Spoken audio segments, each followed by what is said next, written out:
Nah, aku pengen bahas ini, tapi sebelum itu kita mau berdoa dulu. Yuk, kita berdoa dulu. Tuhan, aku bersyukur untuk kasih setiamu bagi kami. Aku bersyukur ada pemeliharaan dan penyertaan-Mu dalam kehidupan kami. Sehingga sampai hari ini kami ada untuk kami menjadi alat kemuliaan nama-Mu Tuhan. Tuhan, berikan setiap anak-anak-Mu kekuatan, berikan kami setiap hikmat, berikan kami mm, pengalaman-pengalaman yang baru Tuhan ketika hidup bersama dengan Engkau, ketika hidup dalam Engkau. Supaya kami lebih kenal Tuhan lagi, kami lebih kenal lagi kebenaran-Mu lebih lagi. Sehingga setiap apa yang kami percayai, apa yang kami harapkan di dalam Tuhan itu semua nggak mudah goyah. Ketika dunia sekitar kami itu gampang goyah. Aku berdoa Tuhan, biar Engkau yang berkarya dalam kehidupan kami secara utuh. Karena kami tahu bahwa gak ada satupun rancangan yang baik yang kami bisa dapatkan dari dunia, hanya rancangan daripadamu, hanya perkataanmu aja yang membangkitkan kami, yang memberikan kami hidup, yang memberikan kami kelegaan, dan kami mau untuk lebih lagi mengenal Engkau. Aku berdoa untuk setiap teman-teman yang baru pertama kali join, Bapak atau Ibu atau setiap saudara-saudara sekalian yang ada dalam Tuhan, biar mereka boleh ngalamin kasih-Nya Tuhan, mereka boleh melihat kebenaran, dan kebenaran itu membebaskan mereka dari setiap belenggu dosa, setiap tipu muslihat iblis, dari setiap hal-hal yang mereka tidak sadari terjadi dalam hidup mereka. Aku percaya bahwa Tuhan, kemerdekaan itu jadi bagian kami, dan kami akan mengalami kemerdekaan itu, dan kami akan melihat buah pekerjaan-Mu dalam kehidupan kami.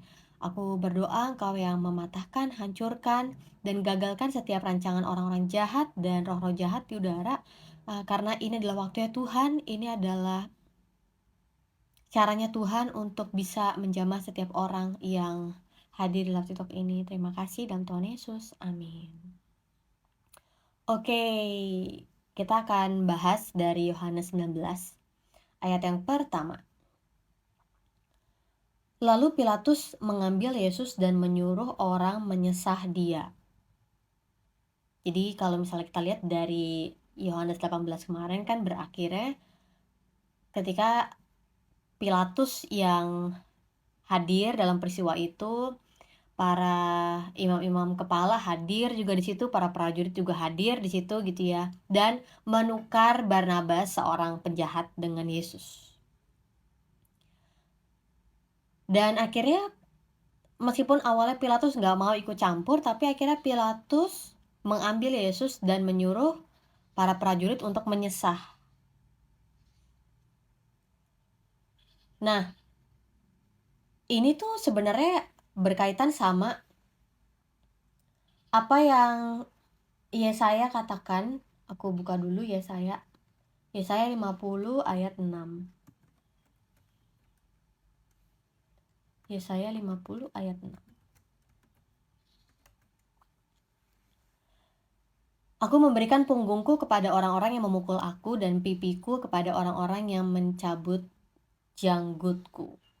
Kalau misalnya kita lihat ke ayat yang ketujuh, dikatakan, aku tidak menyembunyikan mukaku ketika aku dinodai dan diludahi.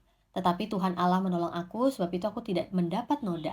Sebab itu aku meneguhkan hatiku seperti keteguhan gunung batu, karena aku tahu bahwa aku tidak akan mendapat malu. Jadi itu ya, setiap tindakan perkataan Yesus itu menggenapi apa yang terjadi dalam perjanjian lama. Ya, orang-orang perjanjian lama nggak mengerti gitu ya, mengapa Allah berbicara, memberikan pesan itu, mengapa Allah menuntun mereka untuk melakukan hal itu, karena mereka belum melihat Yesus gitu. Dan ayat yang pertama ini mengarahkan kita untuk kita berfokus pada berarti peristiwa yang akan kita lihat ini adalah peristiwa mengenai Yesus yang akan menderita secara fisik. Yesus mengalami penghukuman secara fisik yang menunjukkan bahwa Yesus tuh benar-benar jadi hamba yang yang menerima penghukuman, tanggungan. Ya, kita akan temukan di pasal ini. Ayat yang kedua, prajurit-prajurit menganyam sebuah mahkota duri dan menaruhnya di atas kepalanya. Mereka memakaikan dia jubah ungu Dan sambil maju ke depan mereka berkata, "Salam, hai Raja orang Yahudi." Lalu mereka menampar muka Yesus. Jadi, para prajurit ini dengan sengaja menggunakan atau mengambil simbol-simbol mengenai kerajaan gitu ya, berwarna ungu, ada mahkotanya ya kan, terus memakaikan jubah kepada Yesus, memakaikan mahkota duri kepada kepala Yesus, tapi sebenarnya mereka menghujat Yesus. Karena mereka bilang, "Salam hai Raja orang Yahudi," lalu mereka menampar Yesus. Ayat yang keempat. Pilatus keluar lagi dan berkata kepada mereka, "Lihatlah, aku membawa dia keluar kepada kamu supaya kamu tahu bahwa aku tidak mendapati kesalahan apapun padanya." Lalu Yesus keluar bermahkotakan duri dan berjubah ungu. Maka kata Pilatus kepada mereka, "Lihatlah manusia itu." Ketika imam-imam kepala dan penjaga-penjaga itu melihat Yesus, berteriaklah mereka, "Salibkan dia, salibkan dia." Kata Pilatus kepada mereka, "Ambil dia dan salibkan dia, sebab aku tidak mendapati kesalahan apapun padanya." Ayat yang ketujuh, jawab orang-orang Yahudi itu kepadanya, "Kami mempunyai hukum, dan menurut hukum itu ia harus mati, sebab ia menganggap dirinya sebagai anak Allah." Ketika Pilatus mendengar perkataan itu, bertambah takutlah ia. Lalu ia masuk pula ke dalam gedung pengadilan dan berkata kepada Yesus, "Dari manakah asalmu?" Tetapi Yesus tidak memberi jawab kepadanya. Benar ya, Yesus itu seperti yang digambarkan domba yang kelu, dia nggak berbicara apapun, dia nggak membela apapun untuk keuntungannya sendiri, untuk dia diselamatkan dari penderitaan itu, enggak. Yesus tetap diem aja. Meskipun Yesus tahu gitu ya, bahwa dia bisa untuk membela, dia bisa untuk menggagalkan rencana orang-orang itu, tapi Yesus memilih untuk diem. Maka kata Pilatus kepada Yesus, "Tidakkah engkau mau bicara dengan aku? Tidakkah engkau tahu bahwa aku berkuasa untuk membebaskan engkau dan berkuasa juga untuk menyalibkan engkau?" Jadi Pilatus berbicara kepada Yesus bahwa, "Kalau kamu bicara kepada aku ya, Yesus, saat ini, aku tuh bisa selamatin kamu. Aku tuh bisa untuk menggagalkan rencana orang-orang itu supaya kamu selamat. Aku bisa untuk membebaskan kamu dan aku juga bisa untuk menyalibkan kamu." Dan bedanya, Yesus jawab kali ini. Yesus jawab apa? "Engkau tidak mempunyai kuasa apapun terhadap aku, jikalau kuasa itu tidak diberikan kepadamu dari atas. Sebab itu, dia yang menyerahkan aku kepadamu lebih besar dosanya." Jadi, Yesus jawab ya. Yesus bilang bahwa Pilatus kelihatannya bisa untuk menyalibkan orang. Pilatus kelihatannya punya kuasa untuk menggagalkan rencana orang-orang itu. Tapi Yesus bilang bahwa Pilatus nggak pernah punya kuasa apapun kalau kuasa itu bukan datang dari Allah di sorga. Kalau itu bukan atas seizin Allah di sorga, Bapa di sorga.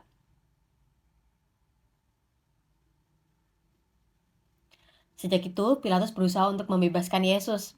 Tetapi orang-orang Yahudi berteriak, "Jikalau engkau membebaskan dia, engkau bukanlah sahabat kaisar. Setiap orang yang menganggap dirinya sebagai raja, ia melawan kaisar." Ketika Pilatus mendengar perkataan itu, ia menyuruh Yesus keluar dan ia duduk di kursi pengadilan, di tempat yang bernama Litos Trotos dalam bahasa Ibrani Gabata. Hari itu ialah hari persiapan Paskah, kira-kira jam 12. Kata Pilatus kepada orang Yahudi itu, "Inilah rajamu." Maka berteriaklah mereka, enyahkan dia, salibkan dia." Kata Pilatus kepada mereka, "Haruskah aku menyalibkan rajamu?" Jawab imam-imam kepala, "Kami tidak mempunyai raja selain daripada kaisar." Oke, ini baru 15 ayat, tapi kita mau baca pelan-pelan lagi. Kita mau mulai dari awal lagi supaya kita nggak hanya memperingati kematian dan penderitaan Yesus tuh ketika di hari Jumat Agung dan Paskah. Harusnya untuk kita bisa mengingat, untuk kita bisa merenungkan kematian dan kebangkitan Yesus itu, kita harusnya lakukan itu tiap hari, tiap saat. karena itu karya terbesar Allah gitu. Iya, ada banyak orang yang tidak setuju dengan salib Kristus karena menganggap itu adalah sebuah bukti kelemahan Allah. Loh, tapi di hadapan Allah, hikmat Allah itu jauh lebih besar daripada manusia. Kita baca lagi bahwa apa yang menurut manusia itu nggak masuk akal, loh menurut Allah itu masuk akal. Yang lemah dari Allah itu kuat dibandingkan dengan yang dunia. Kita tahu ya perbandingan itu. Iya ya, lucu ya kalau kita lihat salib itu bagi beberapa orang yang menolak salib ya, beberapa orang yang menurut mereka udah menganggap salib itu sebuah kebodohan. Menurut mereka salib itu adalah kesia-siaan. Tapi bagi kita yang ditebus, bagi kita yang udah menerima kebenaran, salib itu adalah kekuatan Allah. Justru Allah yang penuh dengan kasih, dia tahu manusia nggak bisa menemukan solusi dari dosa. Allah perlu turun ke dunia untuk menebus kita, untuk menjadi jawaban atas seluruh permasalahan kita. Setuju nggak bahwa sebenarnya permasalahan hidup kita itu semua karena dosa? Ada banyak orang berandai-andai, gimana ya kalau misalnya ketika pertama kali Tuhan ciptakan Adam dan Hawa dan Adam tuh bener-bener lurus aja, nggak mau untuk menerima perintah dari siapapun selain Allah. Kira-kira kita hidup sekarang kayak gimana ya? Nggak tahu, mungkin kita nggak ada. Ya kalau misalnya bicara kemungkinan mah ada aja ya. Tapi yang mau aku sampaikan adalah bagi kita yang udah menerima kasihnya Tuhan, bagi kita yang udah mengalami berkat dari penebusan Tuhan, kita nggak akan pernah lupain kasih Tuhan di atas kayu salib. Kita nggak akan pernah melupakan begitu besarnya kasih Allah Bapa yang mengutus Yesus bagi kita semua. Karena kalau bukan melalui Yesus, nggak ada jalan keluar. Nah, kita coba lihat ke atas bentar, ayat yang kelima.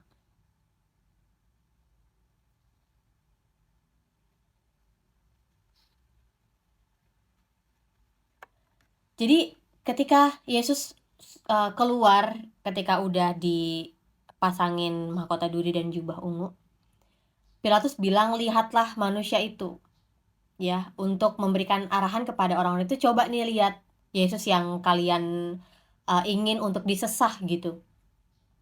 Dan ketika para imam-imam kepala dan penjaga-penjaga itu melihat Yesus, salibkan dia, salibkan dia, salibkan dia. Pilatus sendiri mengatakan bahwa kamu harus ambil Yesus karena aku tidak mendapati kesalahan apapun daripadanya.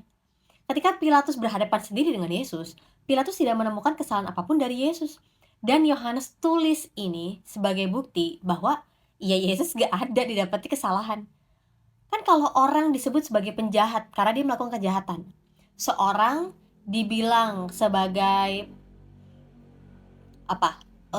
Seorang pencuri karena dia ketahuan mencuri, ya kan? Seorang disebut sebagai pembunuh karena iya dia udah terlihat nih dia adalah seorang pembunuh, dia udah melakukan pembunuhan. Tapi Yesus nggak bisa dibilang sebagai seorang penjahat karena nggak ada buktinya Yesus melakukan kejahatan. Coba sampai hari ini kita lihat dari semua pelayanan Yesus, semua yang Yesus lakukan, ada yang jahat nggak? Nggak ada. Yesus nggak balas penolakan orang saat itu dengan tangan besi, ya kan? Yesus nggak langsung melakukan kejahatan bagi mereka, enggak. Yesus juga menegur mereka dalam kasih. Yesus juga memberikan pertolongan kepada orang-orang yang membutuhkan. Yesus mengangkat derajat orang-orang yang saat itu udah dianggap rendah. Itulah jahatnya orang-orang di zaman Yesus. Iya, bagi kita yang melihat, ya, kita yang sekarang ada di tahun 2024, kita melihat bahwa ya, orang-orang 2000 tahun lalu tuh jahat banget. Tapi gimana kalau kita ada di saat itu? Apakah kita akan menerima semua pengajaran Yesus? Apakah kita akan mempercayai Yesus sebagai juru selamat? Atau kita akan sama orang-orang itu? Kita akan menolak Yesus, kita akan enggak lah, Yesus itu palsu. Enggak lah, Yesus itu sebuah kebohongan, itu hanya dibuat-buat aja. Ya, jadi kalau misalnya kita melihat bahwa tergantung hatinya, salam kenal semuanya, ya. Jadi kalau misalnya kita lihat bahwa ada banyak orang, lebih banyak orang yang menolak Yesus saat itu. Kalau kita lahir dan berada saat itu, apakah kita ikut menolak Yesus? Apakah kita ikut dengan keputusan banyak orang? Ya kan? Sebenarnya, ya mungkin ada orang-orang yang telah mengalami pertolongan Yesus, tetapi karena kemauan, keputusan dari kebanyakan orang adalah menolak Yesus, ya udah ikut-ikutan aja. Apakah kita jadi ikut-ikutan aja? Apakah kita takut untuk mengakui Yesus? Kita takut untuk benar-benar bertindak sebagai para murid Yesus? Kita takut terhadap penolakan itu, kita takut terhadap penderitaan. Pemimpin kita aja disalib. Ya, ya, iya, aku pernah membayangkan ini ya. Petrus aja udah lama sama Yesus masih bisa menyangkal karena hukum di sana ngeri. Jadi pada akhirnya, ya, kita mau menerima atau kita nggak mau menerima, kita akan mendapatkan penderitaan, kita akan mengalami penolakan, kita akan mengalami kerugian ketika menjadi pengikut Yesus. Setuju atau enggak? Yesus nggak pernah bilang di dalam firman-Nya bahwa kalau kamu ikut aku, semua akan damai, semua akan tentram, kamu akan selalu untung, dan kamu akan selalu baik-baik aja. Nggak ada perkataan Yesus seperti itu. Justru Yesus katakan kalau kamu mau jadi murid aku, kamu harus sangkal diri, harus pikul salib, dan mengikut aku. Dan kita lihat pemimpin agung kita, teladan agung kita, guru kita, dia menghadapi penderitaan. Jadi kita jangan salah paham ya. Karena ada banyak orang Kristen sampai saat ini pun, orang-orang terdekat aku, itu mereka mau untuk mengasihi Yesus, mereka mau untuk mencintai Yesus, tapi kalau bicara tentang penderitaan, kayaknya aku nggak mau deh. Kayaknya aku mikir lagi deh. Ngalamin kerugian karena mengikuti Yesus, kayaknya aku mikir 2 kali, mikir berkali-kali. Setiap keputusan kita itu pasti akan memiliki resiko. Mau itu resiko yang baik, menguntungkan, atau resiko yang nggak enak, yang merugikan kita. Termasuk ketika kita mengikuti Yesus. Iya, kita akan mengalami penderitaan. Iya, kita akan mengalami penolakan. Iya, kita akan mengalami apa? Caci maki. Kita akan direndahkan karena kita memilih untuk hidup dalam kebenaran, mengatakan kebenaran. Tapi kan kita tahu bahwa nggak apa-apa yang namanya berkorban bagi Yesus, karena kita udah terlanjur mengasihi Tuhan. Kita udah begitu mengasihi Tuhan sampai kita tuh rela untuk mau korbanin segalanya. Iya, kalau misalnya aku dipikir-pikir ya, aku kayak mereview kehidupan aku ketika aku ngalamin yang namanya penderitaan, ngalamin yang namanya penolakan, ketika aku mengalami di peristiwa ketika aku direndahkan karena aku adalah seorang hamba Tuhan, bahwa kelihatannya kayaknya aku kayak sok bener lah, kayaknya aku berkata-kata yang sepertinya mereka nggak suka gitu ya, karena mereka nggak suka terhadap kebenaran. Aku menyaksikan bahwa nggak apa-apa Tuhan, karena aku begitu mengasihi Tuhan, dan ini adalah wujud aku mengasihi Tuhan dengan aku mau rela berkorban ikut Tuhan. Jadi kita melihat bahwa pengorbanan itu nggak bisa dipisahkan dari kasih. Kalau misalnya ada orang yang dibilang dia mengasihi, aku mengasihi kamu, aku cinta kamu, aku sayang kamu, dan kalau dia nggak pernah tunjukkan pengorbanannya, itu nggak pernah benar perkataannya. Kita akhirnya melihat bahwa ketika orang mengasihi orang lain, dia akan berkorban waktu, dia akan berkorban tenaganya, dia akan berkorban dirinya, nama baiknya buat orang itu. Ya tapi zaman sekarang ya, zaman sekarang itu kan orang-orang tuh hitung menghitung dulu kalau mau berkorban. Tunggu, kalau gue berkorban, mikir-mikir dulu nih, kira-kira gue akan menguntungkan atau gue justru dirugikan. Tunggu, kalau gue mau berkorban berapa lama nih? Iya kan? Dunia bukanlah sahabat yang baik untuk kita menjadi pengikut Yesus. Dunia ini bukanlah sahabat yang membuat kita nyaman untuk menjadi pengikut Yesus. Karena semua yang dunia ajarkan berbeda banget, berbanding terbalik dengan apa yang dikatakan firman Tuhan. Jadi justru aku belajar bahwa di dalam kasih itu pasti ada yang namanya pengorbanan. Pasti ada yang namanya penderitaan. Ya, zaman sekarang anak-anak muda nggak mau yang namanya penderitaan. Zaman sekarang anak-anak muda nggak mau yang namanya berkorban, rela untuk mau mengorbankan sesuatu. Karena semua yang diajarkan dunia ini, semua senternya ke diri sendiri kan. Sedangkan dari firman Tuhan kita lihat pemimpin kita aja mau kok berkorban bagi kita. Bahkan dia udah mati di atas kayu salib sebelum kita ada. Dia udah mati di atas kayu salib menebus dosa kita. Bahkan ketika kita belum kenal dia, kita belum sadar kita tuh berada dalam dosa. Kita belum sadar bahwa kita perlu dia.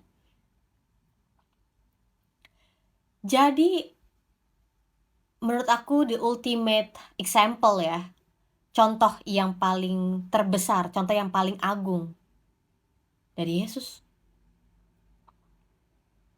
Yesus bisa aja kok untuk menimpali, untuk menjawab semua perkataan dari Pontius Pilatus. Yesus bisa lakukan mujizat, Yesus bisa lakukan pembelaan, sehingga langsung menutup mulut para ahli-ahli Taurat saat itu. Bisa. Tapi kan kalau Yesus lakukan itu, maka salib itu nggak akan Yesus alamin, Yesus nggak akan terima. Penolakan itu nggak akan Yesus alamin. Jadi coba teman-teman semua perhatikan, ketika kita bicara tentang salib Kristus, itu adalah wujud kasih-Nya bagi kita. Bahwa Yesus adalah Allah dengan segala kecukupan, kemuliaan, kemampuan yang Yesus miliki. Tapi Yesus tinggalkan itu untuk Yesus mati di atas kayu salib demi kita. Sehingga akhirnya kita bisa percaya dan kita beroleh berkat, kita beroleh penebusan, kita beroleh kehidupan kekal. Iya. Bicara tentang kasih bagi beberapa orang itu nggak mungkin. Kayaknya itu mustahil. Kayaknya kasih itu nggak mungkin beneran ada. Kok ada sih orang yang mau berkorban bagi kita? Padahal kita tuh nggak kenal dia. Padahal kita belum tentu juga mau terima dia. Tapi itu ya yang aku lihat dari Yesus. Dia mau untuk mengorbankan dirinya tanpa mempertimbangkan nanti orang yang ditebus tahu diri nggak? Nanti orang-orang yang ditebus mau terima nggak? Gitu enggak. Kasih itu adalah keputusan untuk mau memberi. Kita baca di firman Tuhan, khususnya mengenai kehidupan Yesus, bahwa Yesus selalu memberi. Orang itu ngerti atau enggak ya kan, contohnya Petrus aja menyangkal, tapi Yesus nggak pernah kayak tahu diri dong. Yesus nggak pernah berkata seperti itu. Karena Yesus mau menunjukkan bahwa kasih itu tulus, memberi, kasih aja. Lakukan aja yang terbaik bagi orang itu. Dan akhirnya kita lihat bahwa akhirnya Roh Kudus yang menolong para murid untuk mengerti apa yang selama ini Yesus katakan.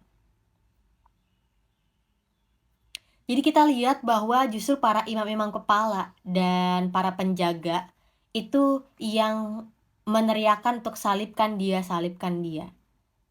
Menariknya adalah kenapa jadinya ada sebuah kebiasaan kalau kita nggak suka orang, terus kita menginginkan orang itu mengalami penderitaan, orang itu mengalami penghukuman, orang itu mengalami hal-hal yang nggak enak. Atas dasar sebenarnya karena kita nggak suka aja sama orang itu. Setuju?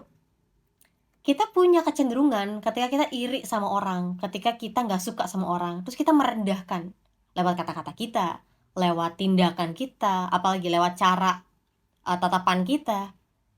Karena itu, kita masih mengira bahwa musuh kita tuh adalah orang-orang yang kita nggak suka. Aku selalu bicara sama teman-teman aku ya, ketika mereka ngalamin perselisihan gitu, ketika mereka ngalamin keributan, aku mengatakan kepada mereka bahwa musuh kita tuh bukanlah darah dan daging.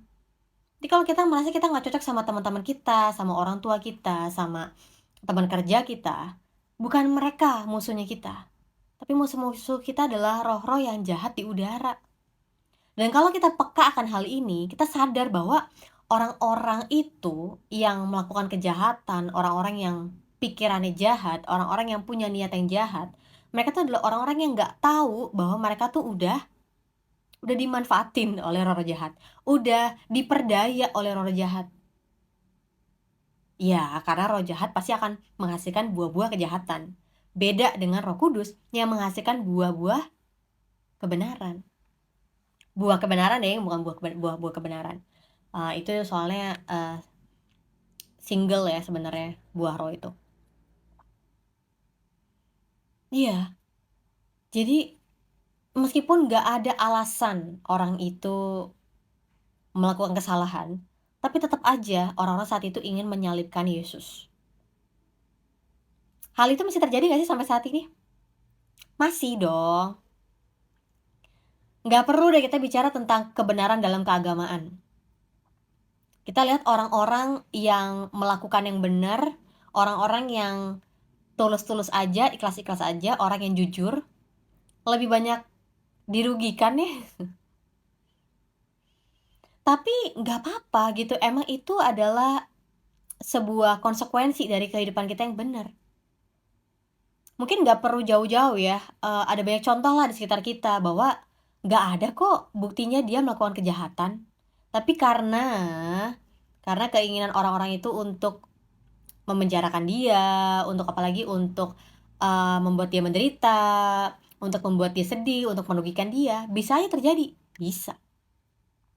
Tapi kembali lagi aku percaya bahwa setiap orang harus bertanggung jawab terhadap keputusan, terhadap perkataan, terhadap tindakannya.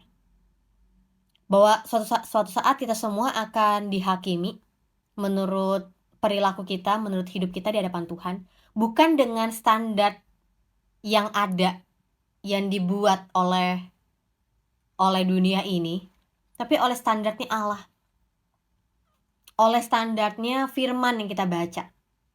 Dan ketika saat itu kita bisa nggak mempertanggungjawabkannya. Jadi kalau misalnya hari ini kelihatannya kita menang ketika kita menganggap remeh orang, ketika kita merendahkan orang, ketika kita menghancurkan orang lewat kata-kata kita, ketika kita menjatuhkan orang lain dengan perkataan kita anggap kita menang. Oh, jangan salah. Setiap keputusan kita, setiap tindakan kita itu akan ada konsekuensinya.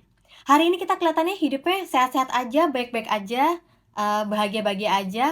Iya, saat ini kita kan nggak tahu di masa mendatang kita akan ngalamin apa.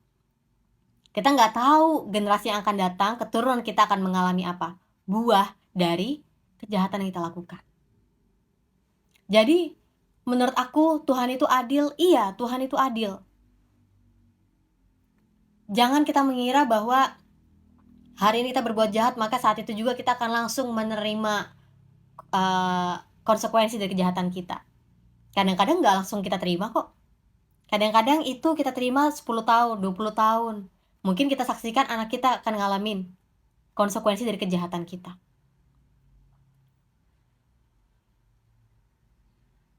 Makanya aku percaya bahwa orang yang benar itu sebenarnya didasari oleh dia takut akan Tuhan.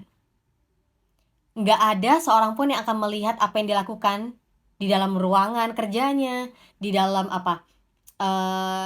di dalam kantornya, di dalam usahanya, tapi Tuhan ngelihat dia. Dan kalau orang punya integritas di hadapan Tuhan, aku percaya bahwa berkat itu pasti akan ada dalam hidupnya. Pasti hidupnya itu akan dipelihara oleh Tuhan karena dia takut akan Tuhan.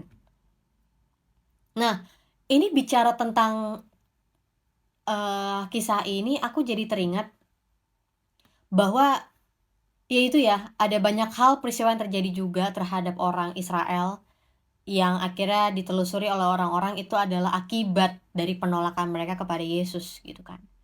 Dan aku melihat juga bahwa dari tindakan kita yang menjahati orang, tindakan kita yang menutup mata kita terhadap kebenaran, kita yang menganggap orang lain rendah, kita yang mencurangi orang, menjahati orang, memfitnah orang, itu semua ada konsekuensinya, itu semua akan ada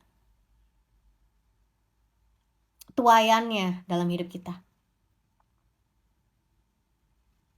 Jadi firman Tuhan hari ini dengan jelas mengatakan bahwa Yesus menghadapi penderitaan itu. Dia enggak berniat untuk memutus tengah jalan supaya dia menghadapi salib itu dengan instan, enggak. Tapi dia jalanin semua penderitaan itu karena dia tahu ada ujungnya, salib. Karena dia tahu ada Bapa yang menyertai dia. Dia enggak sendirian. Ya. Iya. Bicara tentang salib Yesus ini ya.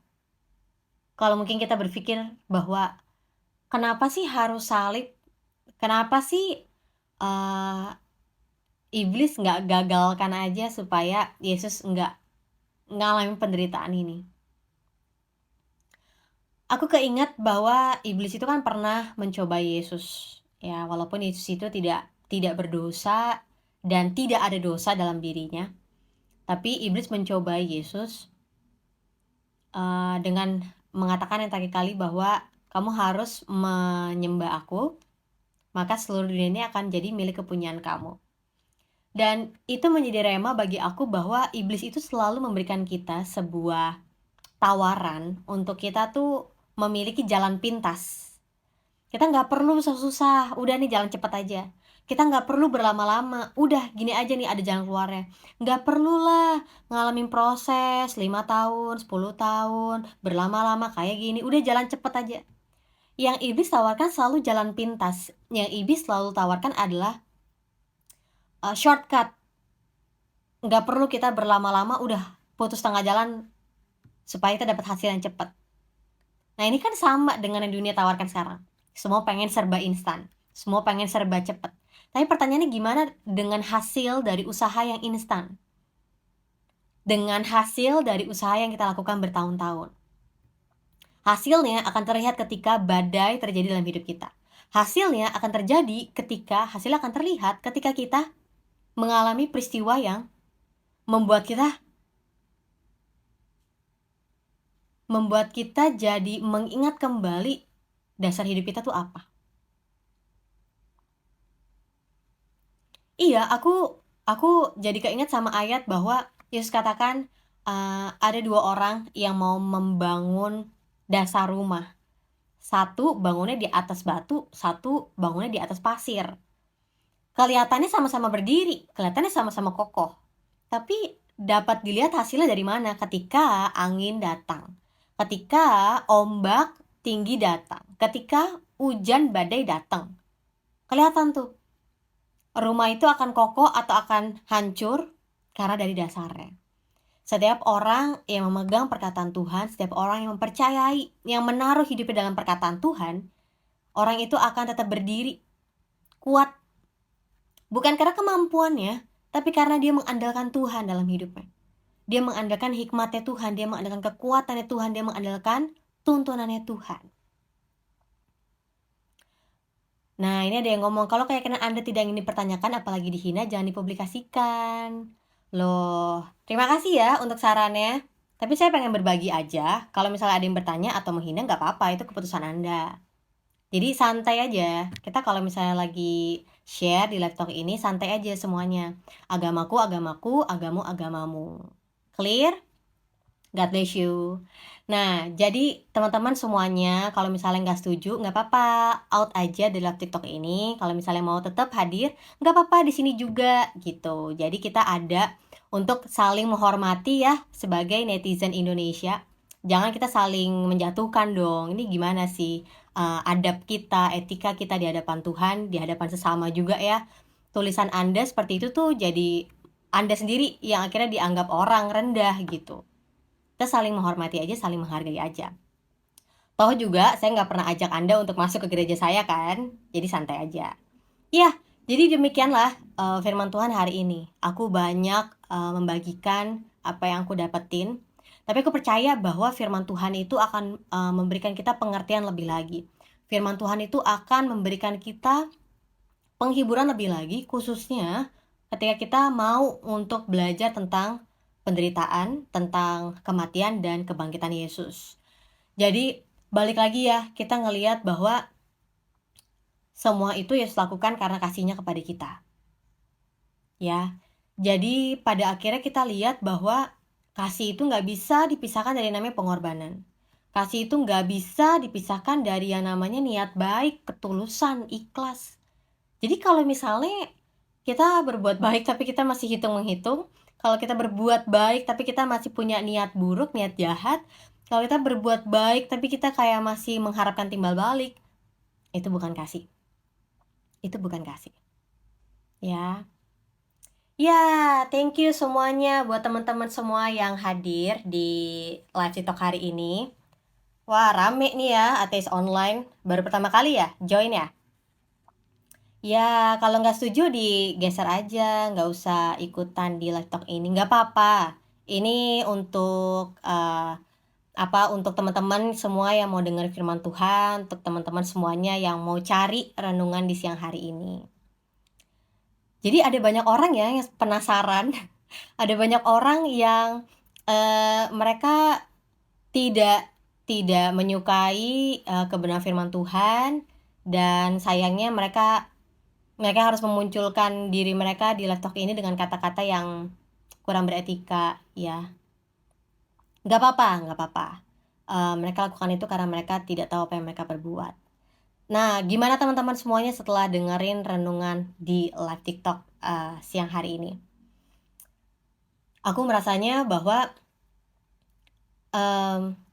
nggak perlu kita itu mencari pembenaran ketika kita hidup dalam kebenaran. Nggak perlu kita mencari pengakuan orang lain ketika kita hidup dalam kebenaran. Karena pada akhirnya meskipun kebenaran itu ditolak, itu tetap kebenaran. Meskipun kebenaran itu disangkali, meskipun kebenaran itu nggak mau diterima, tapi itu tetap kebenaran. Dan pada akhirnya kita semua akan diuji dengan kebenaran itu. Ada amin teman-teman? Amin semua. Nah, itu aja sih yang mau aku sampaikan di live TikTok aku hari ini. Kita ketemu lagi besok untuk berbagi renungan firman Tuhan. Aku bersyukur untuk setiap teman-teman semuanya yang hadir nih di live talk ini setia. Halo, amin Kak Jagat. Ya, ada tadi aku baru lihat lagi ada Arjuna, hanya Allah yang bisa melakukan yang tak bisa dilakukan manusia biasa. Ada JA Carlo Way. Ada Davin Emilio. Ada Harry Kempal Penci, ya agak susah ya disebutin namanya. Ada Idel, ada Citizen of Heaven, dan ada teman-teman semuanya yang aku nggak bisa sebutin satu-satu. Tapi terima kasih untuk hadir di live talk ini. Aku percaya meskipun aku terbatas ya, aku nggak akan bisa selamanya live talk itu juga.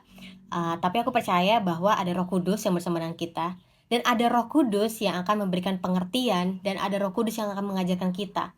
Sehingga ketika kita dengar firman Tuhan hari ini, kita bisa menerima hikmat Tuhan. Ketika kita diperhadapkan dengan peristiwa-peristiwa itu, kita jadi tahu apa yang harus kita lakukan. Kita jadi tahu kita harus berbuat apa. Kita jadi tahu kita harus melakukan apa sih yang Tuhan kehendaki dalam hidup kita. Dan itu semua adalah hasil karya dari Roh Kudus. Puji Tuhan, Roh Kudus diberikan bagi kita, nggak cuma sebagai penghibur, tapi juga bagi penolong, dan juga sebagai pengingat kita terhadap semua yang Yesus katakan. Jadi kembali lagi aku sering banget mengatakan bahwa yuk kita lebih dekat lagi sama Tuhan. Kita bisa kenali Tuhan Yesus secara pribadi lebih lagi. Dan kita lihat bagaimana Tuhan tuh bekerja dalam hidup kita.